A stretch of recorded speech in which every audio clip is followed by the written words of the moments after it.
ಆದರೆ ಯೇಸು ಸ್ವಾಮಿ ಅದನ್ನು ನಾವು ಆಲೋಚನೆ ಮಾಡಬೇಕಾಗಿದೆ. ಯೇಸು ಸ್ವಾಮಿ ಲೋಕದ ರಕ್ಷಕನು, ಜಗದ ರಕ್ಷಕನಾಗಿದ್ದಾನೆ, ಪುನರುತ್ಥಾನ ಹೊಂದಿದ ಆ ಮಹೋನ್ನತನಾಗಿದ್ದಾನೆ, ಆತನು ದೇವ ಕುಮಾರನಾಗಿದ್ದಾನೆ, ಏಕೈಕ ಕುಮಾರನಾಗಿದ್ದಾನೆ.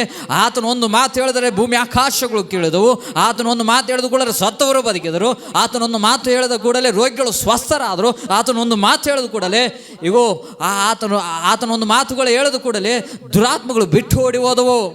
ಆತನ ಮಾತಿಗೆ ಇಡೀ ಸೃಷ್ಟಿ ಎಲ್ಲ ಕೇಳಿತು, ಆತನ ಮಾತಿಗೆ ಪ್ರತಿಯೊಂದು ಕೇಳಿದವು. ಅಂಥ ದೈವ ಕುಮಾರನು ದರಿದ್ರನಾಗಿ ಅವಮಾನಿಸಲ್ಪಡ್ತಾ ಇದ್ದಾನೆ. ಯಾಕೆ? ಶಿಲುಬೆಯನ್ನು ಸ್ವೀಕಾರ ಮಾಡಿದ ನಿಮಿತ್ತವಾಗಿ.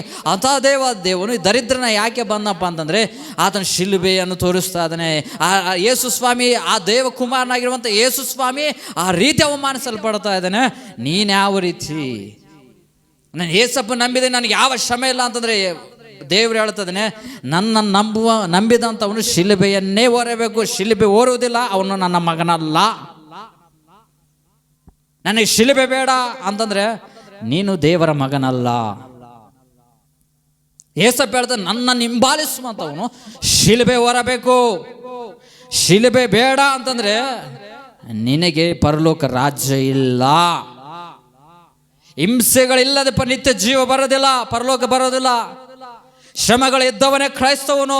ಹಿಂಸೆಗಳಿಲ್ಲದೆ ಪರಲೋಕ ರಾಜ್ಯ ಬರುವುದಿಲ್ಲ. ಯೇಸು ಸ್ವಾಮಿ ಒಂದು ಮಾದರಿ ಇಟ್ಟಿದ್ದಾನೆ. ಯೇಸು ಸ್ವಾಮಿ ಲೋಕಕ್ಕೆ ಬಂದಾಗ ತನ್ನನ್ನು ತಾನು ನಿರಾಕರಿಸಿದ, ತಂದೆಯ ಚಿತ್ತಕ್ಕೆ ವಿಧೇಯನಾದ, ತಂದೆಯ ಚಿತ್ತಕ್ಕೆ ಒಪ್ಪಿಸಿಕೊಟ್ಟ, ಶಿಲುಬೆಯನ್ನು ಸ್ವೀಕಾರ ಮಾಡಿದ. ಈ ದಿನ ಈ ವಿಡಿಯೋ ನೋಡುವಂಥ ನೀವಾರಾಗಲಿ, ಇಲ್ಲಿ ವಾಕ್ಯವನ್ನು ಕೇಳಿಸ್ಕೊಂತ ನೀವು ಯಾರಾದರೂ ಆಗಲಿ, ದೇವರು ಹೇಳ್ತದನೆ, ಸ್ಪಷ್ಟವಾಗಿ ಹೇಳ್ತದನೆ. ಏನು ಹೇಳ್ತಿದ್ದಾನ ಅಂತಂದರೆ, ಪರಲೋಕ ರಾಜ್ಯ ಬರಬೇಕು ಅಪ್ಪ ಅಂತಂದರೆ, ನಿತ್ಯ ಜೀವ ಹೊಂದಬೇಕಂದ್ರೆ ಮೊದಲು ನಮ್ಮನ್ನು ನಾವು ನಿರಾಕರಿಸಬೇಕು, ಶಿಲುಬೆಯನ್ನು ಓರಬೇಕು. ನಾವು ಓರೋದಿಲ್ಲ ಅಂತಂದರೆ ಸ್ಪಷ್ಟವಾಗಿ ಯೇಸಪ್ಪ ಹೇಳ್ತದನೆ, ನಿಮಗೆ ನಿತ್ಯ ಜೀವ ಇಲ್ಲ. ನಿತ್ಯ ಜೀವಕ್ಕೆ ಮಾದರಿಯಾಗಿರುವಂಥ ದೇವರೇ ಹೇಳ್ತಿದ್ದಾನೆ, ನಿತ್ಯ ಜೀವಕ್ಕೆ ಮಾರ್ಗವಾಗಿರುವಂಥ ಯೇಸಪ್ಪ ಹೇಳ್ತದನೆ, ನನ್ನ ಹಿಂಬಾಲಿಸುವಂತವನು ಶಿಲುಬೆ ಓರಬೇಕು. ಅದೆಷ್ಟು ದಿನ?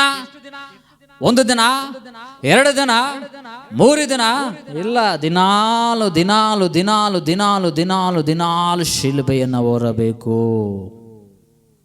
ಬೆಳಗ್ಗೆ ಎದ್ದ ತಕ್ಷಣ ಮೊದಲುಗೊಂಡು ರಾತ್ರಿಯ ಮಲಗುವವರೆಗೂ ಶಿಲುಬೆ ಹೊರಬೇಕು. ಯೇಸು ನಂಬಿದ ನಿಮಿತ್ತವಾಗಿ ಅವಮಾನಗಳು ಬರ್ತವೆ. ಯೇಸು ನಂಬಿದ ನಿಮಿತ್ತವೇ ಹಿಂಸೆಗಳು ಬರ್ತವೆ. ಯೇಸಪ್ಪ ನಂಬಿದ ನಿಮಿತ್ತವಾಗಿ ಸರ್ಕಾರವು ತಿರುಗಿ ಬೀಳುವಂಥದ್ದಾಗಿದೆ. ಯೇಸಪ್ಪ ನಂಬಿದಂಥ ನಿಮಿತ್ತವಾಗಿ ನಿನಗೆ ಅವಮಾನಗಳು, ಬಹಿಷ್ಕಾರಗಳು, ತಿರಸ್ಕಾರ, ನಿಂದೆಗಳು, ಪೆಟ್ಟುಗಳು, ಅವಮಾನಗಳು ಇವೆಲ್ಲ ಬರ್ತದೆ.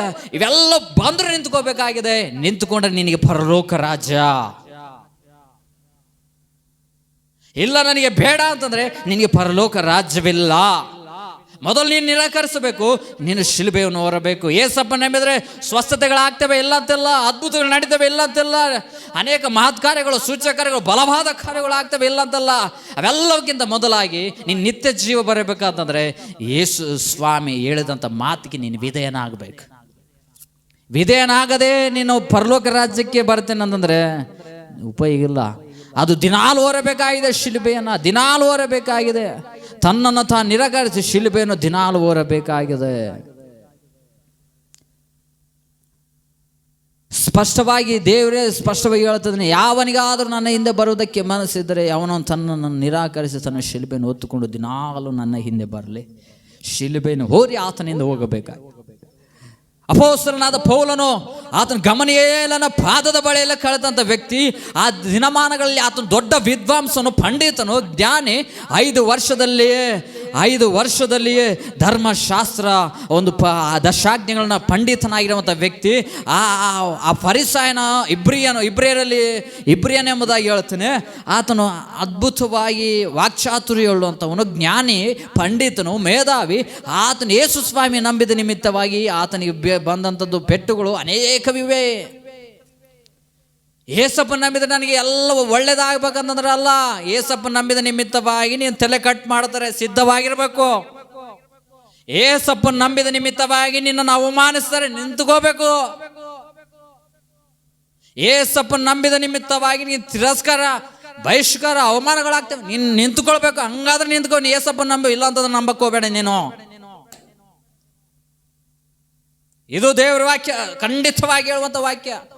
ನಿನಗೆ ಎಷ್ಟು ವರಗಳಿದ್ರು, ನಿನಗೆ ಸ್ವಸ್ಥತೆ ವರಗಳಿದ್ರು, ಅದ್ಭುತಗಳು ಸೇವಕರುಗಳೇ, ನಿಮಗೆ ಸ್ವಸ್ಥತೆ ವರಗಳಿದ್ರು, ಅದ್ಭುತಗಳು ಮಾಡುವಂಥ ವರಗಳಿದ್ರು, ದೇವನಿಗೆ ಅನೇಕ ತಲಾಂತಗಳು ಕೊಟ್ಟಿದ್ರು, ದರ್ಶನಗಳು ಕಾಣುವಂಥ ವರಗಳಿದ್ರು, ನಿನಗೆ 9 ವರಗಳು ನಿನಗಿದ್ರು. ದೇವರು ಹೇಳಿದಂಥ ಈ ಶಿಲುಬೆಯನ್ನು ನೀನು ಓರದೇ ಇದ್ರೆ ನೀನು ನಿತ್ಯ ಜೀವಕ್ಕೆ ಬಾಧ್ಯನಲ್ಲ, ಬಾಧ್ಯಸ್ಥನಲ್ಲ. ಯೇಸು ಸ್ವಾಮಿ ಹೇಳಿದಂಥ ನಿನ್ನ ಮಾತುಗಳಿಗೆ ನೀನು ವಿಧೇಯನಾಗದೆ ಹೋದರೆ ನಿನ್ನ ವರಗಳು ಈ ಭೂಮಿಯ ಮೇಲೆ, ಅದು ವರಗಳು ಸಭೆ ಕ್ಷೇಮಾಭಿವೃದ್ಧಿಗೆ ಉಪಯೋಗ ಆಗುತ್ತೆ ವಿನಃ ನೀನು ನಿತ್ಯ ಜೀವಕ್ಕೆ ಬರಲಿಕ್ಕೆ ಸಾಧ್ಯವಿಲ್ಲ. ನೀನು ನಿತ್ಯ ಜೀವಕ್ಕೆ ಬರಬೇಕಪ್ಪ ಅಂತಂದರೆ ಯೇಸು ಸ್ವಾಮಿ ಹೇಳಿದನು ಒಂದೇ ಮಾತು, ಆತನು ಮಾರ್ಗವಾಗಿ ಆತನು ತೋರಿಸಿದಂಥ ಮಾದರಿಯನ್ನು, ಆತನು ಹೇಳಿದಂಥ ಮಾತನ್ನು ನೀನು ಸ್ವೀಕಾರ ಮಾಡಿ ಅದರಲ್ಲಿ ನಿಂತುಕೋಬೇಕಾಗಿದೆ. ನಿಂತುಕೊಂಡ್ರೆ ನಿತ್ಯ ಜೀವ. ಇಲ್ಲ, ನನಗೆ ಯೇಸಪ್ಪನ ನಂಬಿದರೆ ಅನೇಕರು ಬರ್ತಾರೆ, ಗರ್ಭಫಲಕ್ಕೋಸ್ಕರ ಬರ್ತಾರೆ, ಗರ್ಭಫಲ ಆದ ನಂತರ ಯೇಸಪ್ಪನನ್ನೇ ಮರೆತು ಹೋಗ್ತಾರೆ. ಕೆಲವರು ಬರ್ತಾರೆ ಮದುವೆಗೋಸ್ಕರ ಬರ್ತಾರೆ, ದೀಕ್ಷಾಸನ ತೆಗೆದುಕೊಳ್ತಾರೆ, ಮದುವೆ ಆದ ನಂತರ ಚರ್ಚ್ಗೆ ಬರೋದಿಲ್ಲ. ಕೆಲವರು ಬರ್ತಾರೆ ಅವಶ್ಯಕತೆಗಳಿಗೆ ಬರ್ತಾರೆ, ಅದು ತೀರಿದ ನಂತರ ಆದ ನಂತರ ಅವರು ಯೇಸಪ್ಪನೇ ಬೇಡ ಅಂತಾರೆ. ಸ್ವಸ್ಥತೆಗಳಿಗೋಸ್ಕರ ಅನೇಕ ವಿಷಯಗಳಿಗೋಸ್ಕರ ಬರ್ತಾರೆ, ಅವೆಲ್ಲ ಆದ ನಂತರ ಏಸಪ್ಪನ ಹತ್ರ ಬರೋದಿಲ್ಲ. ಆದರೆ ಇಂಥವ್ರು ನಿಂತುಕೊಳ್ಳೋದಿಲ್ಲ, ಇಂಥವ್ರು ನಿಲ್ಲೋದಿಲ್ಲ.